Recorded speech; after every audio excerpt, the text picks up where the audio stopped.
Muy buenos días, hermanos, amigos, vecinos. En esta mañana quería ampliar un poco con respecto a lo que estamos estudiando en esta semana, que se refiere a cuál era la esperanza en el Antiguo Testamento, cuál era la esperanza de vida en el Antiguo Testamento.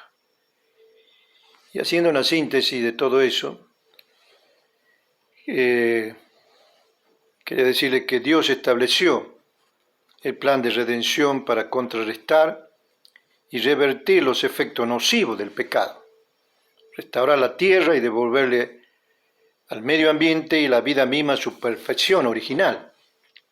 Esto no solo incluye la erradicación final de la muerte, sino también la resurrección de los hijos fieles de Dios que descansan en los sepulcros. La resurrección de los muertos es un concepto que está presente a lo largo del Antiguo Testamento. Y justamente en Hebreos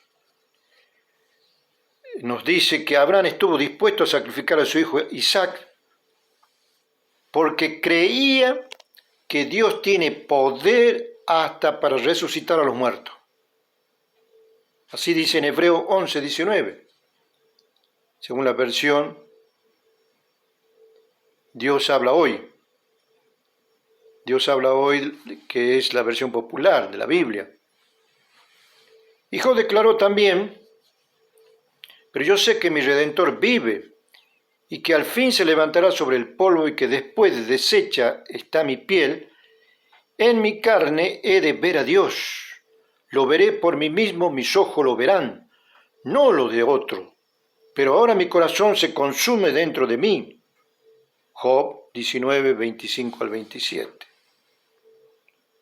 En concepto de la resurrección personal también está claramente presente en el libro de los Salmos. Por ejemplo, en el Salmo 49, que hemos estado estudiando en esta semana, el salmista no solo reconoce que la vida eterna no se puede comprar, los versículos 7 y 9, sino además expresa su confianza en una existencia personal y corporal renovada. Y dice allí en el versículo 15 de ese mismo Salmo, también hablando, Dios habla hoy en esta versión, que me gusta para que tengamos otra perspectiva de la palabra de Dios, dice, pero Dios me salvará, dice allí en la Biblia, del poder de la muerte, pues me llevará con él, dice en el versículo 15. Y en el Salmo 71, 20, leemos, volverá a darme vida, dice allí en ese versículo. De las profundidades de la tierra volverás a levantarme. Pero esto está en la nueva versión internacional de la Biblia. Qué bueno cotejar distintas Biblias. Y con respecto a esto, Marvin, traducciones, ¿no es cierto? Estamos hablando, la Biblia es una sola, pero distintas traducciones.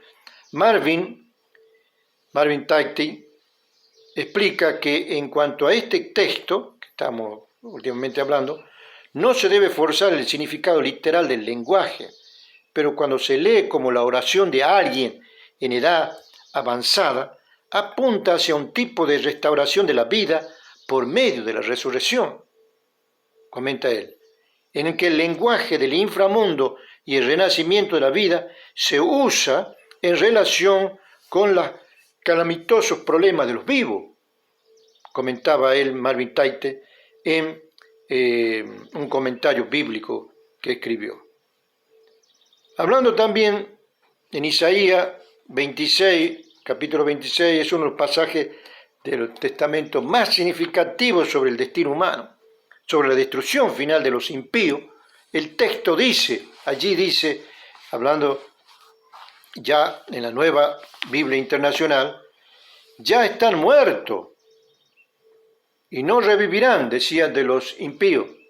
Ya su sombra, ya son sombra y no se levantarán. Tú lo has castigado y destruido, has hecho que perezca su memoria, en el versículo 14 de ese capítulo. Y sobre la resurrección de los justos, el texto añade, y esto me encanta, me gusta, esta expresión ahí en la versión internacional. Dice allí, con respecto a la resurrección de los justos, añade ahí en el versículo, en el capítulo ese, pero tus muertos vivirán, dice, sus cadáveres volverán a la vida. Despierten y griten de alegría, moradores del polvo, porque tu rocío es como el rocío de la mañana, y la tierra devolverá sus muertos.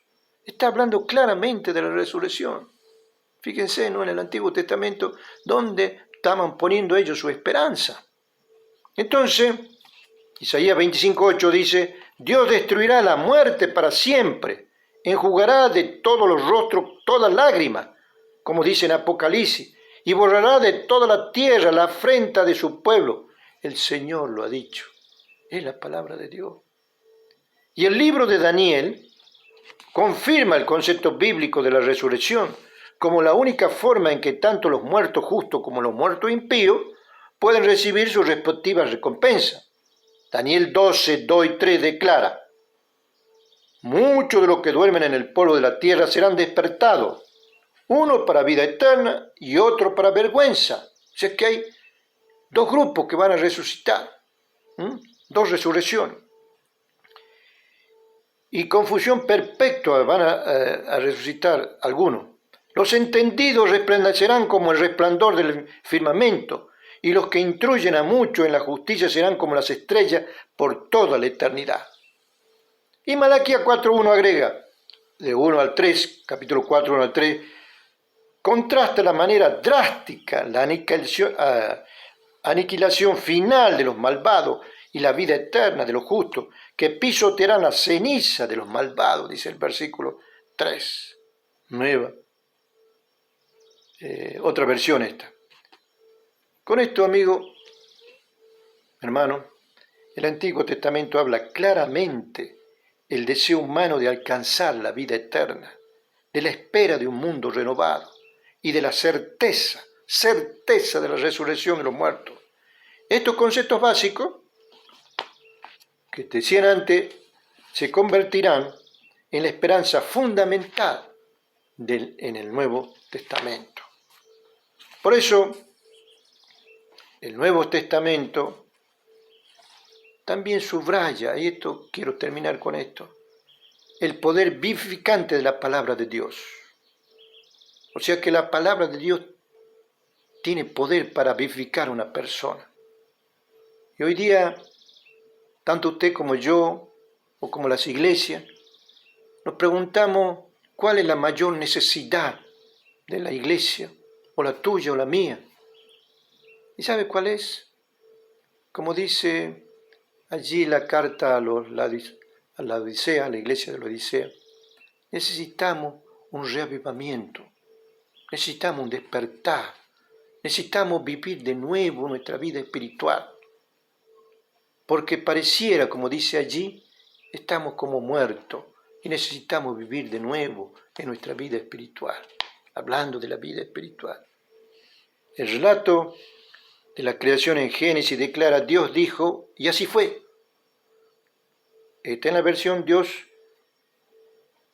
habla hoy, lo que significa que cuando Dios habla, se genera existencia. Él dijo y fue hecho. Él mandó y existió. Salmo 33:9.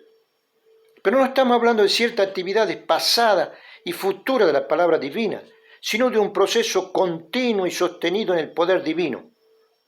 El Salmo 119 agrega también ahí que es un tributo a la palabra de Dios, destaca la gratitud personal por la palabra vivificadora de Dios. Y allí dice en el versículo 28, abatida hasta el polvo está mi alma, vivifícame según tu palabra. Versículos 25 y 28. Tu palabra me infunde nueva vida. Versículo 50. Y también en los versículos 93. De la misma manera, el profeta Isaías llamó la atención sobre la veracidad y que perdura la palabra de Dios. Oigan la palabra del Señor, dice, porque la hierba se seca, la flor se marchita, pero la palabra de nuestro Dios permanece para siempre. 48 de Isaías. Queridos hermanos, amigos, vecinos, Es importante estudiar la Biblia, es importante leerla, porque la misma palabra vivificadora que trajo al mundo a la existencia, la palabra de Dios estamos hablando, también lo recreará de acuerdo con el propósito inmutable de Dios.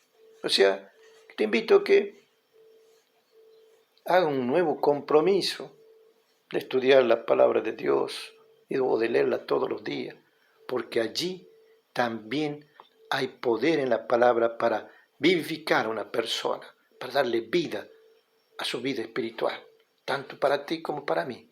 La iglesia necesita esto. Que Dios te bendiga en esta mañana, es mi deseo.